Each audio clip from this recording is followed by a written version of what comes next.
Hello, in this video we're going to go over this interesting fact about subgroups of additive group of real numbers. Show that every subgroup of Rn addition is either cyclic or dense, and then I'm going to use that to solve another problem that I did a while back, but there's another solution for that problem which requires this other problem. So the problem is this: prove that the following set is dense in the interval 0 to infinity, and the set is the set of all powers of 2 times powers of 3. Okay, so let's first look at the first one. And if you aren't familiar with what cyclic groups are, it means a group of this form. So we say a group is cyclic if it is of this form: 0, A, plus minus A, plus minus 2A, plus minus 3A, and so on. So this group is called cyclic and is denoted by angle bracket A, closed angle bracket. So this is a subgroup of R with addition.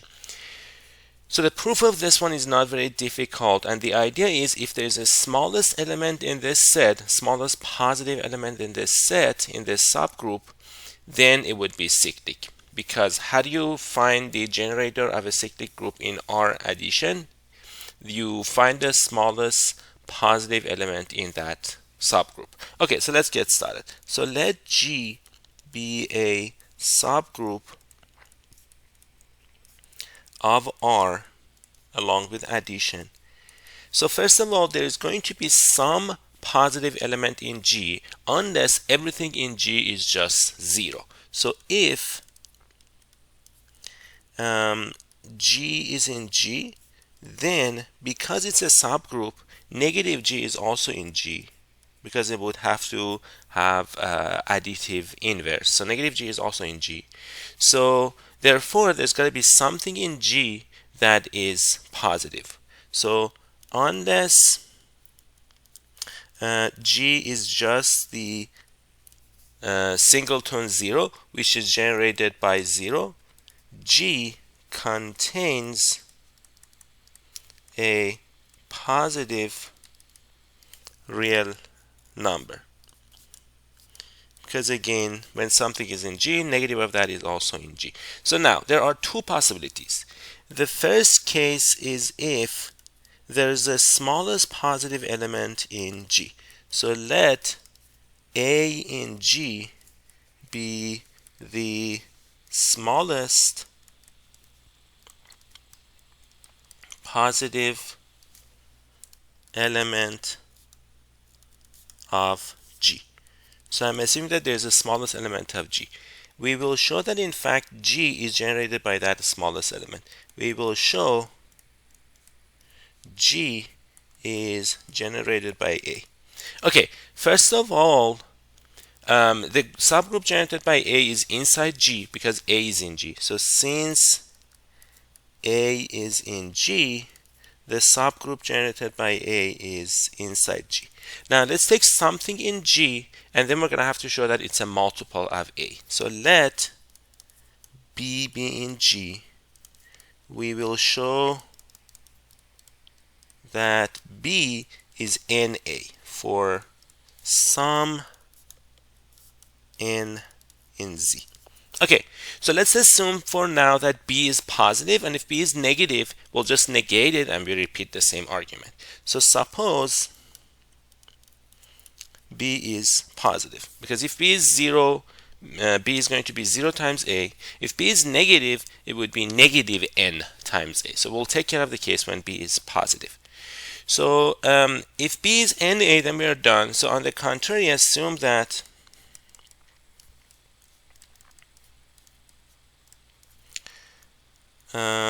assume B is greater than NA and less than N plus 1A for some positive integer N.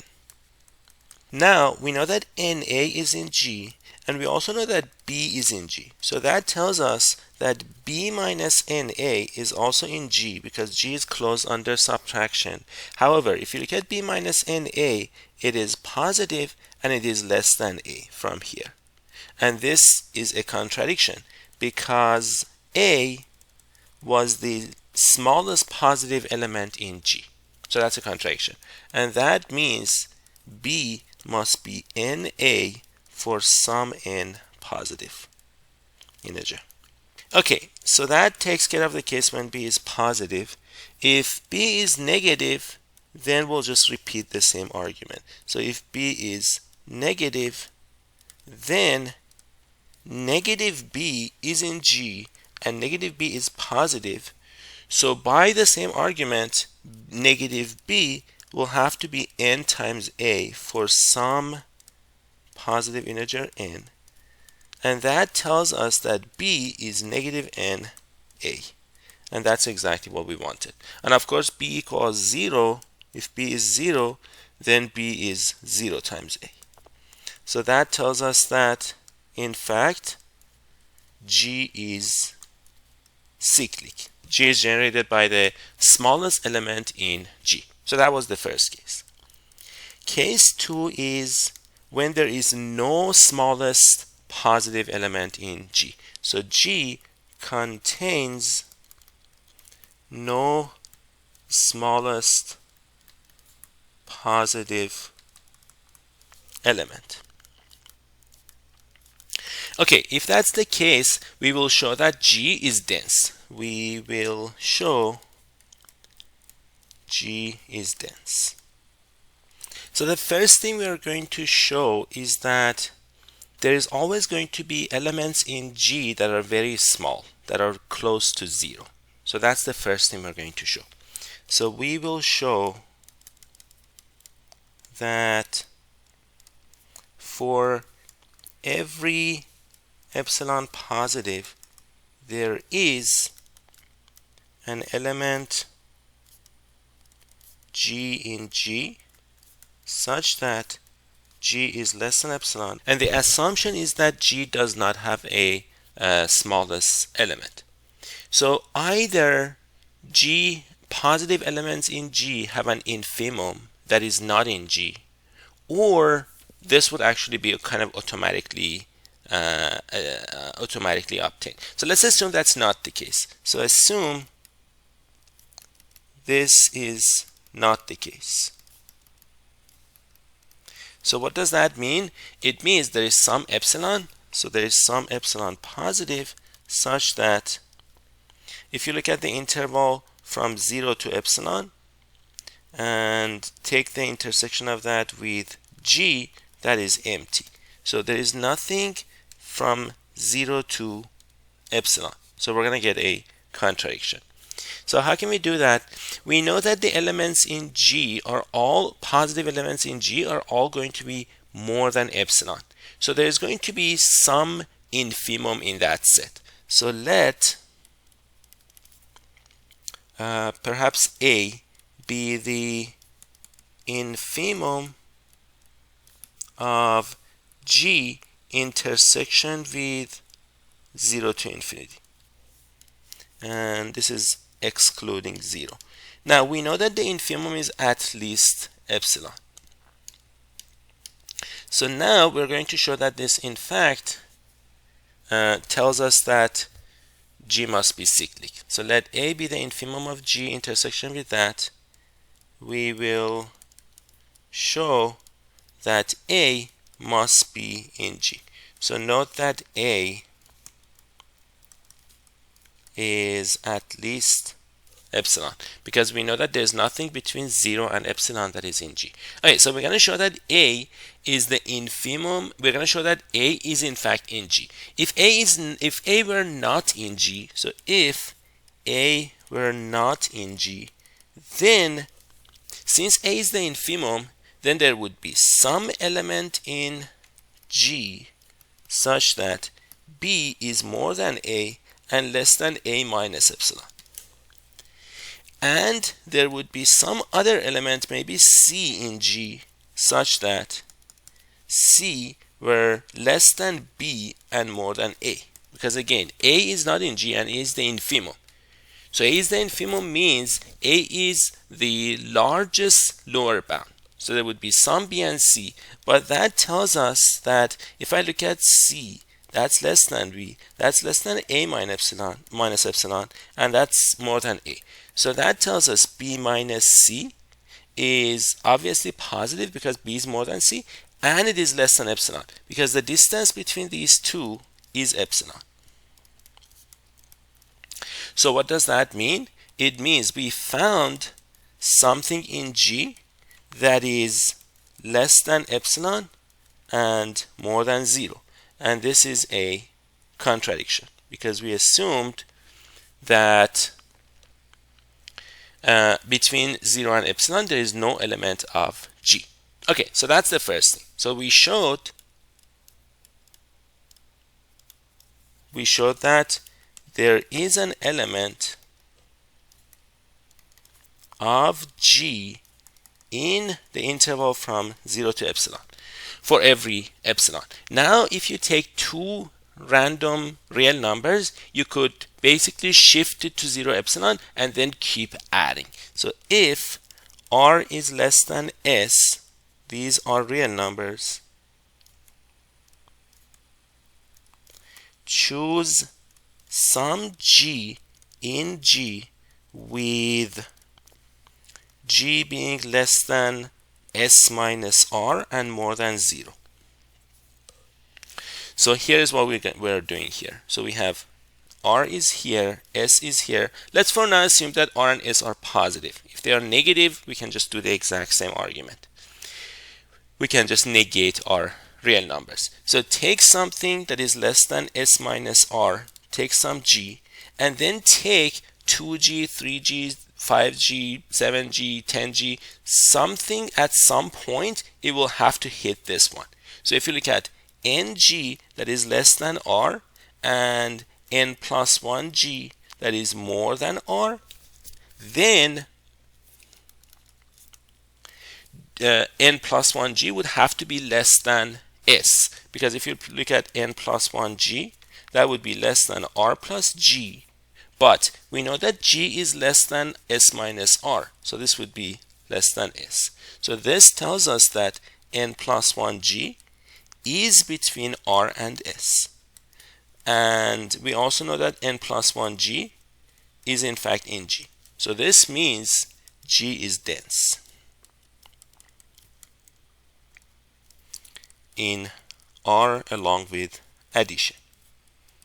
Okay, so now let's do this. So that completes the proof of this one. Now let's do the problem, the second problem that we talked about. I have another solution for that problem, which I'm going to put the link in the description of the video, which is a little bit of a more elementary approach to this problem. But this one requires a bit of abstract algebra. So here is the problem. Prove that the following set is dense in 0 to infinity. So what are we trying to do? We are trying to show that if I take every two positive real numbers, there is an element of this set, of the set of powers of 2 times powers of 3, that is between those two real numbers. So we're going to show that. Now the idea is to take this and move it to real numbers and then apply this theorem. So look at 2 to the power of m times 3 to the power of n. We want to show this is between a and b as long as a is positive. So we're looking for some m and n. So let's take the log of these. So natural log of a is less than m natural log of 2 plus n natural log of 3, and that's less than natural log of b. So in other words, I gotta have to look at this guy and show that this guy is dense. So look at this set. Set of m natural log n plus n natural log 3 when m and n are integers. This is a subgroup of real numbers along with addition. It's not very difficult to see. If I call this one A, I can show this is in fact a subgroup by subgroup criterion. So how do we do that? If you take two elements in here, m natural log 2 plus n natural log 3, if you take the difference of that with another element, m1 natural log 2 plus n1 natural log 3, you get another element in the same set, m minus m1 natural log 2 plus n minus n1 natural log 3. So this set is closed under subtraction. It also contains 0. 0 is in A. Because of those two, that tells us that A is a subgroup. Subgroup of R along with addition. This is called subgroup criterion. Now, given that, if I show that it is not cyclic, it would be dense. So how do we show it's not cyclic? Let's assume it is cyclic. So assume that this A is cyclic, because we know that every subgroup is either cyclic or it is dense. So if it is cyclic, it means m natural log n, m natural log 2 plus n natural log 3, this set where m and n are integers, would have to be generated by some elements in real numbers. So what does that mean? It means every element in here would have to be a multiple of that. So for example, natural log of 2 would have to be k times g for some integer k. And natural log of 3 would have to be also another integer times g for some integer l. Now, both of these two numbers, natural log 2 and natural log 3, are non-zero. So I can divide this. If I divide, I'm going to get natural log 2 over natural log of 3 is equal to k over l, which means natural log of 2 times l equals k times natural log of 3. If I rewrite this, I can rewrite that as natural log of 2 to the l equals natural log of 3 to the k, which means 2 to the l equals 3 to the k, which means l and k must be both 0, which doesn't make sense because natural log of 2 and natural log of 3 are not 0. So that means it is not cyclic. The set that we had is not a cyclic subgroup. Therefore, it would have to be dense. As long as we get that it is dense, this set is dense, then we are done, because that's exactly what we wanted to prove. So that brings me to the end of this solution. So I will see you in the next video.